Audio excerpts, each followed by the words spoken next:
Tracy Brinkman here.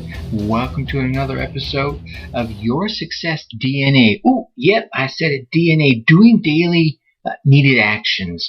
This show is here every single day to give you the ideas and that daily motivational oomph to help you reach your dreams, desires, and goals. You heard it. I didn't say Success Atlas Tips this time. A Success DNA. So I was thinking about a new show, new name for this show, and I've been polling the folks out there, and I got a couple of bits of feedback. But then yesterday, actually this weekend, so it was more like Saturday afternoon, and I was working on a new program that I'll be releasing soon, and we'll talk more about that later. But literally, I was sitting there writing down the content, writing through the content and rereading it, and then suddenly, bam! Out of nowhere, it was like Success DNA. Ooh, I like that. And I literally grabbed a scratch sheet of paper and actually got it sitting right here. And what is it? It's not.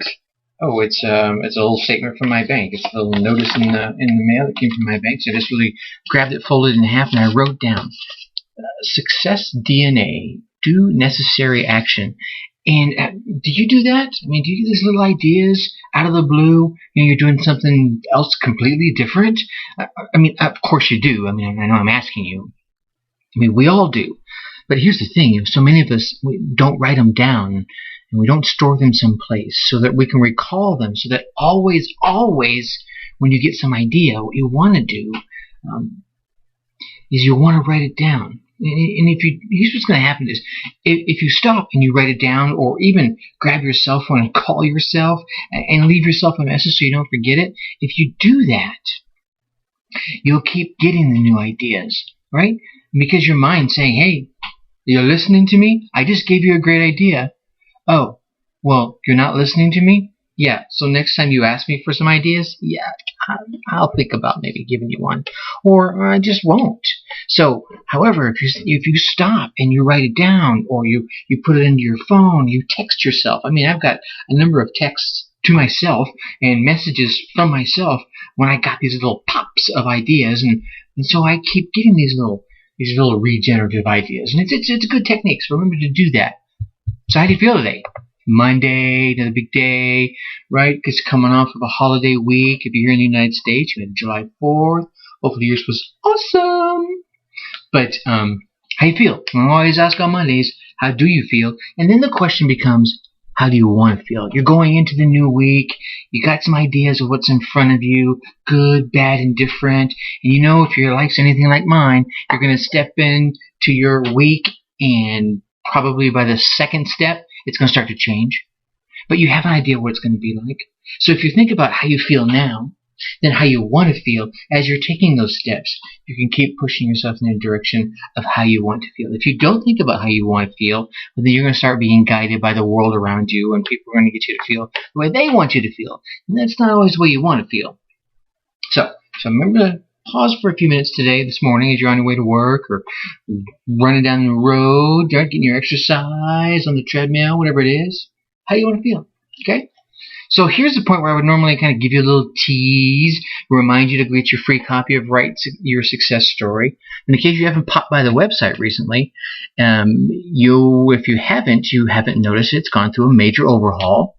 If you have, let me know what you think. So I want everybody, stop on by yoursuccessatlast.com and let me know what you think. Good, bad, indifferent, whatever. Give me some suggestions. Give me your thoughts. Let me know what's going on.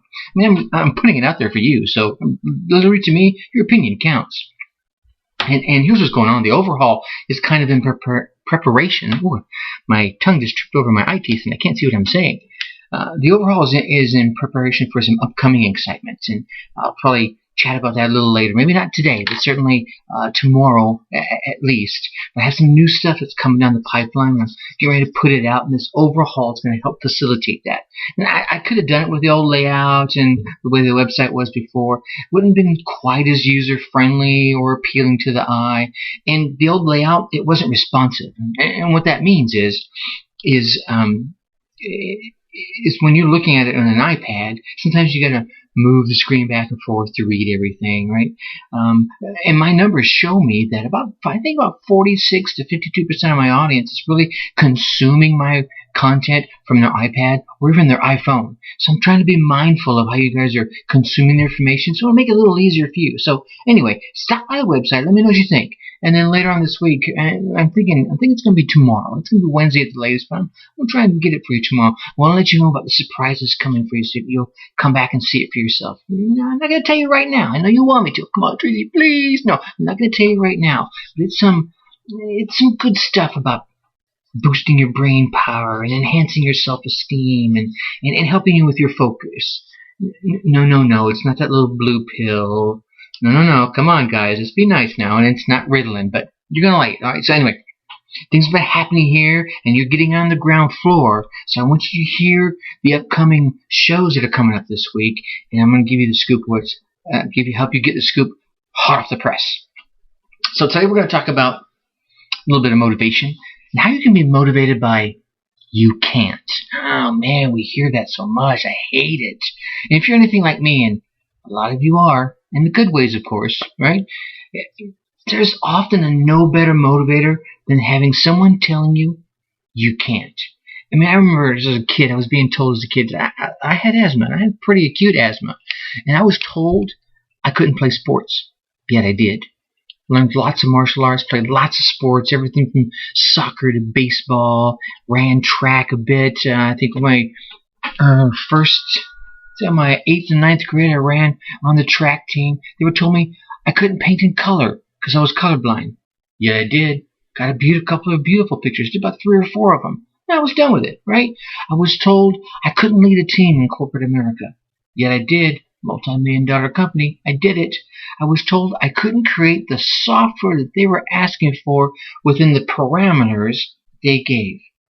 Yet I did. You see, for me, and I know for lots of you that are out there, being told that you can't, it's nothing more to make you want to go out there and prove them wrong, right? Right? I mean, it depends on who it is sometimes, right? I mean, here's another thing. We've all heard the story about, that 5-time MVP, the NBA MVP, Michael Jordan.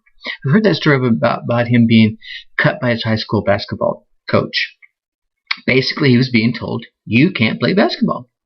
Right? Can you believe that? Someone told Michael Jordan, of all people, that he couldn't play basketball. Well, I was going to go through the details of this as an example for today's story, but I also read somewhere that might not be entirely true. That might be a bit of an urban legend. So I'm not going to go to that one, but I do have a couple others to share with you, right? And if we want to stay in the sports arena, David Beckham comes to mind. Now, from his earliest 13, David had this dream of playing professional soccer. Now, across the pond, as they say, it's known as football. However, I'm in the States. I'll call it soccer. There. Now we all know what we're talking about. But, I believe it was at 13. Maybe it was at 14. I believe it was at 13. A coach literally gave him that you can't speech and told him, you're never going to play for England because you're too small and you're not strong enough. Now, this is back in a time when the English soccer players were pretty big and pretty burly. But David Beckham? Really? That ranks right up there with Michael Jordan. I mean, he's like the Michael Jordan of soccer. Here's the thing. I read that it crushed him. Our young would-be superstar, right? It crushed him temporarily. You see, at 13, he still had that teen angst, that rage, that he was going to prove his coach wrong, that he was going to prove that he could play soccer professionally. Well, as we all know, he went on to literally change the face of soccer. Right? The way he played and his ability to score and handle the ball really changed the face of soccer as we know it today. Now, I'm not an avid soccer player, but I know over the years, I spent a number of years in Europe, I've seen the style of soccer play change. And he went on to become, the captain of the British team for 6 years? Literally probably one of the most popular athletes in the world. At least one of the most. And of course, we have Michael Jordan again. Okay, Tracy, I don't play basketball. I don't play soccer. Heck, I don't even like sports. Okay, here's one. How about Julie Hagnett? All her life, she'd been told, you can't this, you can't achieve that. Going back as far as elementary school, school teachers told her parents that she was a slow learner, quote unquote, right? That she would be fortunate to even graduate high school. Wow, how motivating is that? Well, literally, she showed them she graduated at the top of her class with honors. While still in high school, though, her counselor went and told her, you really can't go into a major university. You probably should apply to a community college. Well, guess what? She went on to receive her master's degree in education from Stanford University. Yeah, so much for you can't. And while she was still as a freshman, she started off as a freshman in UCLA. Right. The president of the firm that she had did her, I think, law office apprenticeship told her that she had her goals set too high, that you can't do those things.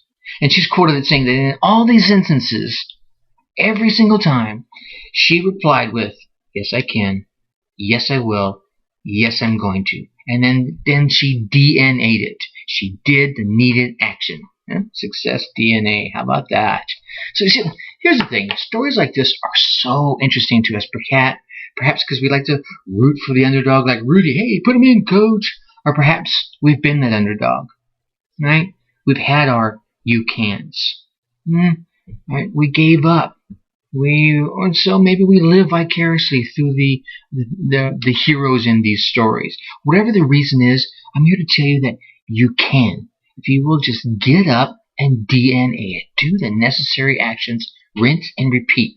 See, I know because I've had it. I know you've had someone tell you you can't. Right? That you can't do this, or you can't be that, or you can't go there. Was it a coach? Your mentor? About a trusted friend, or worse yet, a family member?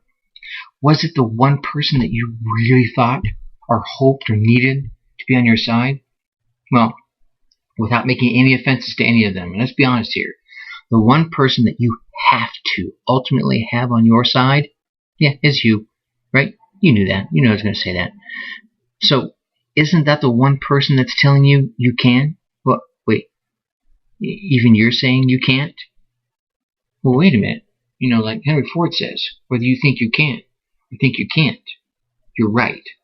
So the next time, and every time after it, when you hear that big voice in your head, because there's no little voices in your head, when you hear that big voice in your head, or any other voices in your life telling you that you can't, flash back to Miss Hadnot's discouraged counselor, or Mr. Beckham's old frustrated coach, and telling them that they can't. And I want you to tell them, I can, I will, I'm going to. Get mad, get angry, get motivated, and then get going. All right. Well, maybe not get angry, but use that anger energy in a positive way, right? Okay? So here's what's coming up this week. So Tuesday, we're going to talk about standing out from the crowd by being the real you. Wednesday, we're going to talk about performers versus pretenders. They're out there. Let's talk about them a bit. Which one are you? On Thursday, what's the best way to give others what they need? Yeah, it's by getting what you need. It's not greedy. No, it's not selfish. All right. And then on Friday, we're going to finish off the week by turning you around, getting back on track. Okay, so that's about what we have wrapped up for the week. So I guess I'm going to sign off like I have for so many years now by saying, think successfully and take action. Thanks for stopping by. Talk to you tomorrow. Bye-bye.